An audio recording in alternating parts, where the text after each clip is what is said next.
स्वागत है आपका आज की चाय पे। इन्फ्लुएंसर्स जो होते हैं वो कंटेंट के लिए किसी भी हद तक जा सकते हैं, ये सुना था, आज देखा भी है।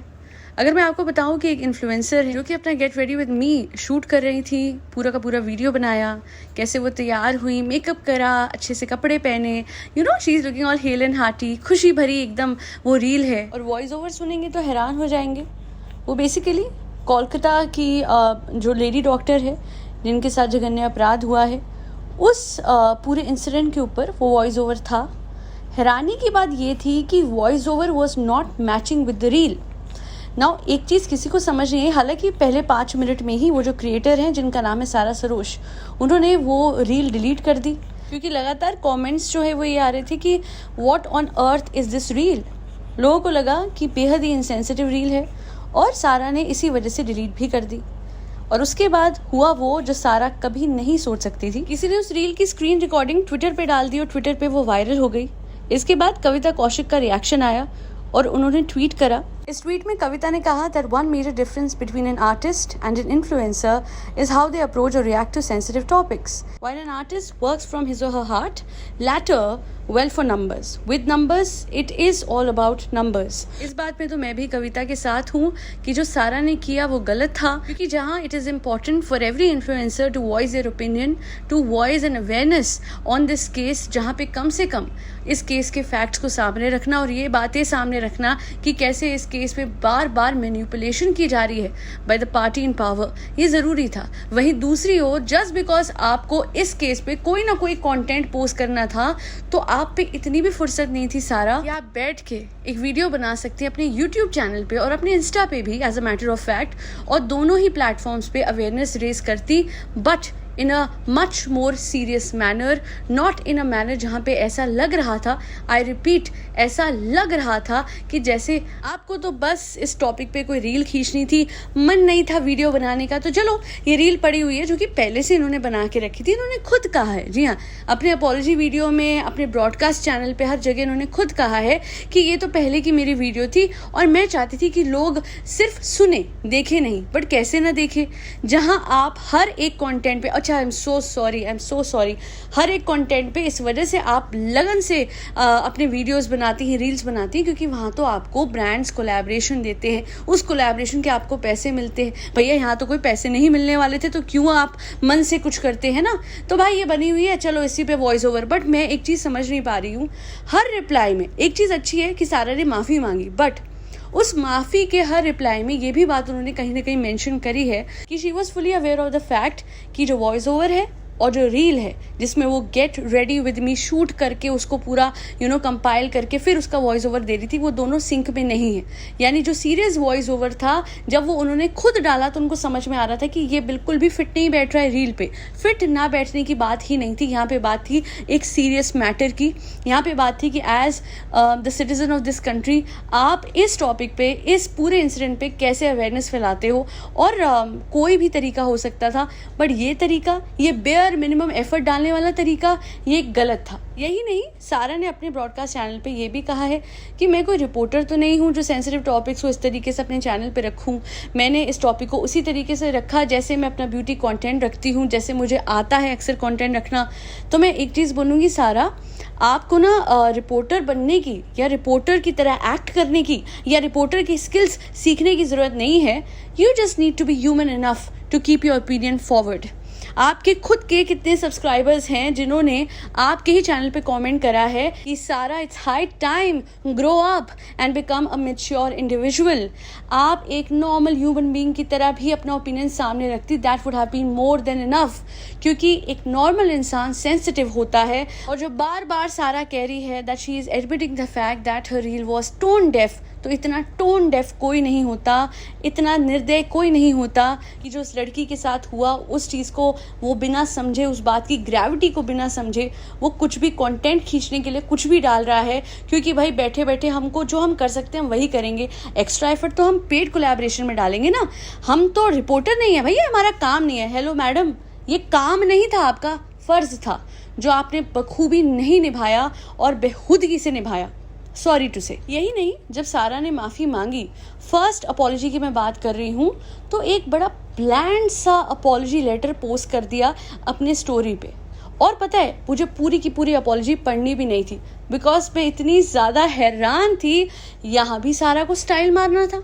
नीचे लिखा हुआ है सार, SAR, मतलब जैसे कहते हैं ना, जैसे वो लिखती that I am so sorry apologies and all, और फिर नीचे नाम लिखते हैं सारा सरोज। ना जी ना, सार, SAR। मैडम स्टाइल मारना बंद कीजिए and become a human first, because अपने इन्फ्लुएंसर पने में आप भूल चुकी हैं कि आप एक इंसान हैं और एक महिला हैं। And as a woman you should have understood the pain of that other woman who has suffered so much pain at the hands of those monsters. ऐसा नहीं है कि मैंने हमेशा सारा सरोज की बुराई करी होगी। कुछ बातें मुझे अच्छी भी लगी थी इन द पास्ट, जहाँ पे मुझे ये बात पता लगी थी that she respects all religions. उनकी मदर ने उन्हें हमेशा हर धर्म की रिस्पेक्ट करना सिखाया है। और बहुत सारी ऐसी बातें हैं जहाँ पे सारा सरोज पीछे रह गई है। वन ऑफ विच इज जब सारा की आई गेस एडिटर थी साक्षी, उनके फादर का निधन हुआ था जब सारा और साक्षी टोक्यो में थे। सारा जो है वो बार बार इस बात को मेंशन कर रही थी कि मैं अपनी ट्रिप पूरी नहीं कर पाई, मुझे यहाँ जाना था, वहाँ जाना था, यहाँ जाना था। और उसके बाद ये भी बताया सारा ने हाउ इनसेंसिटिव हो हर कि जब हम लोग आ रहे थे और साक्षी रो रही थी एयरपोर्ट पे और उसके बाद उसकी नींद लग गई थी, तो मैंने कहा चलो थोड़ा टाइम है, मैं ना हॉल वीडियो बना लेती हूँ। तो वहाँ पे भी इतनी ज़्यादा इनसेंसिटिव एक्ट कर रही थी सारा कि वो लड़की जो दुखी होकर सो गई है उसके साथ आप दुख में उसका साथ निभाओगे, या फिर उस टाइम पे भी हॉल वीडियो का सोचो। वो इस दुनिया से चला गया और आप अभी भी ये सोच रहे हो कि जब वो रो के सो गई थी ना, तो मैंने कहा थोड़ी सी मैं शॉपिंग कर लूँ, एक हॉल वीडियो बन जाएगा। इसी तरीके से मेरा पैसा जो है वो कहीं ना कहीं मैं यूट्यूब का वो कर लूँगी, क्योंकि आई एम अ क्रिएटर। तो मैं बोलूँगी जो तुम क्रिएटर करती हो ना सारा, first of all you are a human being and a woman and then a creator and then an influencer. यहाँ तो मुझे सारा की बातों से, सारा की हरकतों से और ये वाली रील स्पेसिफिकली, इससे ऐसा लग रहा है जैसे सारा को लाइफ में इमोशंस दिखाना नहीं आता, ह्यूमन बीइंग की तरह एक्ट करना नहीं आता है कुछ तो ब्यूटी कंटेंट क्रिएट करना, जिसकी वजह से she thought that it was a great idea, apparently as per her it was a great idea for her to post this video का लिंक मैं कमेंट सेक्शन के पिन कमेंट में दे दूंगी, जाके देख लीजिएगा। ट्विटर पे जब ये वीडियो जो है मैंने अपने फादर और मदर के साथ शेयर करा, both of them were extremely angry. और मैंने उनको इसलिए पहले दिखाया, शेयर करा, क्योंकि ये रिएक्शन बनाने से पहले मैं एक बार जानना चाहती थी कि उनको कैसा लगता है ये सब कुछ देख के। And they were equally angry as I was. और पता है मैं जब उनके साथ डिस्कशन भी कर रही थी तो एक ही सवाल जो था वो बार बार हमारे दिमाग में, हम सबके दिमाग में घूम रहा था कि अगर किसी अपने के साथ ऐसा होता तो क्या सारा ऐसा वीडियो बनाती, क्या सारा इतना बेयर मिनिमम एफर्ट करती। वो उतना एफर्ट उससे 1000 गुना एफर्ट करती है। मेरे घर के कंस्ट्रक्शन पे ऐसा हो गया, वैसा हो गया, बैठ के 1 लाख वीडियोस में उसने अपने घर के जो इंटीरियर डिज़ाइनर है, जो भी जिनको भी उसने काम दिया था कॉन्ट्रैक्टर को, उनको बैश करने में कितने वीडियो निकाल दिए, कितनी बददुआएं दे दी। वो सब घटिया कंटेंट बनाने के लिए वक्त था, है ना। कोलैबोरेशन का ठीक है भाई, तुम्हारा काम है, हम समझते हैं, पर काम तो हमारे माँ बाप का भी होता है, मेरा भी होता है, और भी लोगों का है। सोशल मीडिया पे इतने सारे लोग हैं, हर कोई अपना अपना काम करता है। तो क्या वो ये बोलेगा कि भाई वक्त नहीं है, मेरा तो काम करने का तरीका ऐसा है। तो अगर कोई कॉमेडी वीडियो बनाता है सारा, तो क्या वो कॉमेडी वीडियो से इस बात को उठाएगा? I don't think so. कहीं पे तो इंसान का मिडिल ग्राउंड होता है, कहीं तो इंसान सेंसिटिव होता है। हर वक्त तो एक इंसान को पैसे के पीछे नहीं भागना चाहिए, कभी तो मॉरल्स और वैल्यूज़ और किसी के लिए इमोशंस दिखाना भी ज़रूरी होता है सारा, जो मैं आपके चैनल पे नहीं देख पा रही हूँ। मैं बस इतना ही चलता है। आज अपॉलॉजी पे आई है तो लोग परसीव वो नहीं कर रहे हैं, इस तरीके से परसीव नहीं कर रहे हैं। ये सारा लिखती है ब्रॉडकास्ट चैनल पर, जैसे मैं चाहती थी कि लोग परसीव करें। तो मैं आपको बता दूँ सारा, जो आप चाहते थे, जो आप दिखाना चाहते थे, वही हमें दिखा, और वो मॉरली और एथिकली रॉन्ग था। अगर किसी ने डॉक्टर रक्षिता का वीडियो नहीं देखा है, वो भी मैं पिन कमेंट में दे दूंगी। आई गेस वो उसी मेडिकल कॉलेज की हैं। अगेन उन्होंने जो सब कुछ बताया है वो हार्ट रेंचिंग है। उससे पता लगता है कि हो क्या रहा है वहाँ पे। इनफैक्ट पहले भी 2001 में उस कॉलेज में कुछ ऐसा ही हुआ था, अभी वापस से सब कुछ हुआ है। एंड मेरे लास्ट वीडियो में मैंने जो फैक्ट्स कवर करे थे, उससे तो बहुत अलग फैक्ट्स और निकल के आ रहे हैं। एक इंसान इन्वॉल्व नहीं है। इस लड़की के साथ जो जघन्य अपराध है वो कम से कम 3 से 4 लोगों ने करा है। इट वॉज इनफैक्ट ये बात भी निकल के आ रही है अब कि ये सब कुछ प्लान था अलेजिडली। और जिस तरीके से अभी न्यूज़ पोर्टल्स, मैं तो कहती हूँ shame on these news portals. एक न्यूज़ पोर्टल ने वीडियो लगाया है कि जो प्रोटेस्ट हो रहा था लड़की के सपोर्ट में, वो प्रोटेस्ट आउट ऑफ हैंड चला गया एंड ऑल। अरे शर्म नहीं आती? पार्टियों से पैसा खा के रिपोर्टिंग करते हैं ये कुछ चैनल्स, क्योंकि अगर आप देखेंगे ध्यान से तो जो प्रोटेस्टर्स थे वो पीसफुली वहाँ पे प्रोटेस्ट कर रहे थे, और जो पार्टी इन पावर है वहाँ से इतने सारे लोग आए और उन्होंने पूरा का पूरा अस्पताल, पहले तो उन लोगों ने मारा, खूब मारा है, और उसी मेडिकल कॉलेज के डॉक्टर्स को लिटरली मार मार के भगाया है, और उसके बाद पूरे मेडिकल कॉलेज में थ्रू आउट तोड़फोड़ करी है ये पार्टी के लोगों ने। और अगर आप देखेंगे तो ये अटेम्प्ट क्या था, मैं तो कहती हूँ ये पूरी तरीके से सक्सेसफुल हो गए हैं वहाँ से हर एक सबूत हटाने के लिए। और इन बातों से पता लग रहा है, समझ में आ रहा है कि शायद कोई बहुत ही इन्फ्लुएंशियल आदमी है, उसका बेटा इन्वॉल्व है इस केस में, जिसकी वजह से इतना कुछ किया जा रहा है जस्ट टू इंश्योर कि वो लड़की को इंसाफ ना मिले और जो एक्चुअल कल्प्रिट्स हैं उनको सज़ा ना मिले। बट वक्त बड़ा बलवान होता है, बड़े से बड़ों को सज़ा मिली है। कभी इंसान सज़ा देता है, और अगर इंसान सज़ा नहीं देता, इंसान सेल्फिश हो जाता है, इंसान पावर के इन्फ्लुएंस में आ जाता है, तो भगवान सज़ा देता है। बट मुझे बड़ा अफसोस होता है कि एक औरत होके सारा सरोज जैसे इन्फ्लुएंसर्स इस टाइम को मोनेटाइज करने में लग जाते हैं, और इनसेंसिटिव तरीके से अलग। वो और है कि मतलब एक तो पैसा कमाना है इनको, और दूसरा जिस तरीके से अपनी बात रखनी है वो इतना इनसेंसिटिव हो जाता है। एक और है लड़का जिसका नाम है सौमिल। इस लड़के ने मतलब आप सोच नहीं सकते इसने क्या ट्वीट करा है। ये था उसका ट्वीट, मैंने कुछ चीज़ें ब्लर कर दी है। अगेन मैं लिंक दे दूंगी इसके एक्चुअल ट्वीट का, जिसका स्क्रीनशॉट रिवॉल्व कर रहा है ऑन सोशल मीडिया। और इसने बोला, मतलब आप सोचिए, इसने उस लड़की की शक्ल पे, जिस लड़की के साथ जघन्य अपराध हुआ है, जिसके हाथ पैर तोड़ दिए गए, वो लड़की जिसके ज़िंदगी भर के सपने चकनाचूर कर दिए गए, वो लड़की जिसके आंखों में इतने शीशे के पार्टिकल्स मिले क्योंकि उसका जो चश्मा था उस पर इतनी बार वार करा गया कि शीशा टूट के उसकी दोनों आंखों में चला गया। माँ बाप ने जब बेटी का चेहरा देखा तो आंखें खूनम खून थी, पूरे शरीर पे सिर्फ खून था, शरीर पे हर जगह चोटों के निशान थे। उस लड़की के लिए ये लड़का सौमिल जो है वो इस तरीके की ट्वीट करता है कि मतलब मैं बोल भी नहीं पा रही, मैं पढ़ भी नहीं पा रही, मैं आप लोगों को बता भी नहीं पा रही कि वो ट्वीट क्या है। ये है वो ट्वीट जो मैंने जिसका स्क्रीनशॉट लगाया है, और कुछ चीज़ें मैंने ब्लर कर दी है। शेमफुल है इसकी ट्वीट।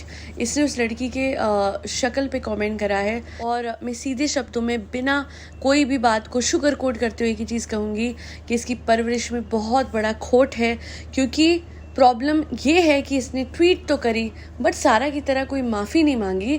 उसके बाद इसने अपनी बातों को जस्टिफाई करने के लिए अंतहीन ट्वीट्स करी हैं, और फिर बड़ी मुश्किल से घूम फिरा के वो जो माफ़ी मांगना होता है ना, जहाँ इंसान अपने आप को जस्टिफाई करते हुए कह रहा होता है कि मैंने वो नहीं कहा था, मैंने ये नहीं कहा था, पर हाँ मुझे शब्द बेहतर इस्तेमाल करने चाहिए थे। और तो और कहता है मैं आदमियों की अपलिफ्टमेंट की बात कर रहा था। दो लगाओ इसके उल्टे हाथ का तो इसको समझ में आएगा कि कैसे अपलिफ्ट किया जाता है इस तरीके के ब्रैट्स को, ऐसे बदतमीज़ लड़के को जिसे ये भी नहीं रियलाइज़ हुआ कि अगर यही सब कुछ उसकी बेटी के साथ खुदा न खास्ता भगवान न करे ऐसा होता तो उस पर क्या बीतती एज अ फादर, या कभी उसकी बहन के साथ होता तो उस पर क्या बीतती, या भगवान न करे कभी उसकी माँ के साथ ऐसा होता तो उस पर क्या बीतती। क्योंकि वो लड़की जो है मेरी या आपकी ऑब्वियसली कोई सगी रिश्तेदार नहीं है, पर हम मानते हैं, हम जानते हैं कि उसके साथ जो हुआ है वो कितना गलत हुआ है। हमारा दिल दुखता है। Yesterday was the day. 1 साल से मेरे साथ कभी ऐसा नहीं हुआ कि मुझे एंग्जाइटी फील हुई हो इस हद तक, but I was just thinking कि उसके साथ वो सब कुछ किया गया। आप सोचिए, अगर किसी का पैर राइट एंगल में रह जाए, इस कदर तक तोड़ा जाए, किसी की आंखें रौन दी जाए, किसी के शरीर पे इतने दाग दिए जाए, और उस इंसान को नींद में उसके ऊपर इस तरीके से हमला किया जाए कि वो लड़की कुछ कर भी नहीं पाई, बोल भी नहीं पाई, चीख भी नहीं पाई, ये सब बातें रूह कपा देती हैं। और ऐसे लोग, एक सारा जैसे लोग और सौमिल जैसे लोग, ऐसे लोग पता नहीं किस मिट्टी के बने हैं कि इस टाइम पे बकवास ट्वीट करते हैं या फिर घटिया से घटिया रील बनाते हैं, क्योंकि एक को कंटेंट चाहिए था और एक को अपनी घटिया सोच सामने रखनी थी। दोनों ही गलत है और दोनों के माफ़ी मांगने का तरीका बेहद ही कैजुअल था। Social media wants an apology from both of them, क्योंकि अगर तुम्हें ये बात रखनी ही है ना जो उस लड़की के साथ हुआ है, सौमिल ने जो करा वो तो खैर माफ़ी के लायक भी नहीं है ऑनेस्टली, बट उसके अलावा अगर आप देखेंगे इन्फ्लुएंसर्स ने बात रखी है ये लड़की के लिए आवाज़ उठाया है। मनु पंजाबी को देख लीजिए, बिहारी लड़का एक और है पेज, उसको देख लीजिए, कितने सारे इन्फ्लुएंसर्स है, डॉली को देख लीजिए। इन सब ने अपनी जब बात सामने रखी है, उस बात से समझ आता है कि इन लोगों को भी इक्वली हर्ट हुआ है, ये लोग भी उस लड़की के लिए दुखी है और ये लोग भी यही बात को स्प्रेड करना चाहते हैं कि लड़कियां कितना अनसेफ फील करती हैं आज के टाइम पे। और यही मैं कहना चाहती हूँ कि हर माँ को अपने बेटे को, हर बहन को अपने भाई को, हर औरत को अपने पति को ये समझाना पड़ेगा कि please make other women feel safe, क्योंकि कहीं ना कहीं जो लोग इन्वॉल्व थे वो किसी का भाई था, किसी का पति था, किसी का बेटा था। तो क्यों नहीं ये लोग समझते हैं कि उनकी भी तो माएँ हैं, उनकी भी तो बहनें हैं।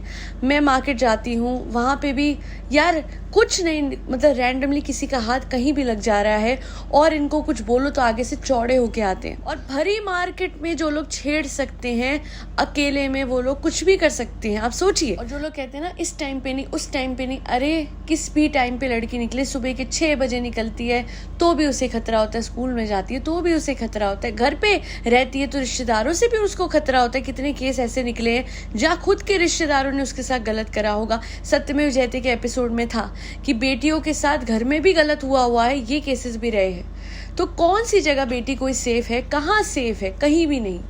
ये हमें एज अ सोसाइटी बदलना होगा। और ऐसे लोग जो सोच रखते हैं ना, जिस तरीके की सोच हो गई आजकल लोगों की, और खुलेआम ट्वीट भी करते हैं घटिया घटिया सोचों को, सौमिल जैसे, ऐसे लोगों को तो आड़े हाथों लेना होता है। ऐसे लोगों को तो बिठा के समझाना पड़ेगा पुलिस को कि बेटा जो तुम्हारी सोच है ना बेहद ही घटिया है। और इस प्रोसेस में अगर एक उल्टे हाथ का लगा भी दिया जाए ना इसको, तो मुझे नहीं लगता कोई बड़ी बात होगी। ज़रूरी है क्योंकि ऐसी घटिया सोच रखने वाले लोग ही हैं जो आके जाके इस तरीके के अपराध करते होंगे, मुझे ऐसा लगता है। और आज मैं कहना चाहती थी कि मुझे सिस्टम पे पूरा भरोसा है, पर जो मैंने देखा मेडिकल कॉलेज में जो डॉक्टर्स के साथ हुआ, जो इंसाफ की गुहार कर रहे थे, जो उनके साथ हुआ, उसके बाद ऐसा लगता है कि अब भरोसा उठ रहा है। अब शायद जो है सही मायने में कोई बेटी सेफ नहीं है। अपनी बेटियों को, बहनों को, बीवियों को, जो भी फीमेल आपके मेंबर्स हैं घर में, उनको ये समझाएं कि सेल्फ डिफेंस कैसे करना है। स्कूल जाने वाली बच्चियों को बैड टच, गुड टच के बारे में प्लीज़ बताइए और इसमें झिझकिए मत, क्योंकि आप तो झिझकते हैं ये समझाने में, और दूसरा दरिंदा जो स्कूल में होगा वो इतना बड़ा जघन्य अपराध कर जाता है और आप लोग झिझकते हैं ये समझाने में कि गुड टच बैड टच क्या है। तो please don't hesitate in telling your daughter or even your son as a matter of fact कि गुड टच और बैड टच क्या होता है, नंबर 1। नंबर 2, जो भी लड़कियां बाहर निकलती है please be aware of your surroundings always. ये ईयरफोन लगा के ना निकले। अगर कोई सड़क पे आपको परेशान करता है तो अपने फैमिली मेम्बर्स को बताए, अपने रिलेटिव्स को बताए, और किसी से कुछ ना छुपाए, हर किसी को सब कुछ बता के रखिए।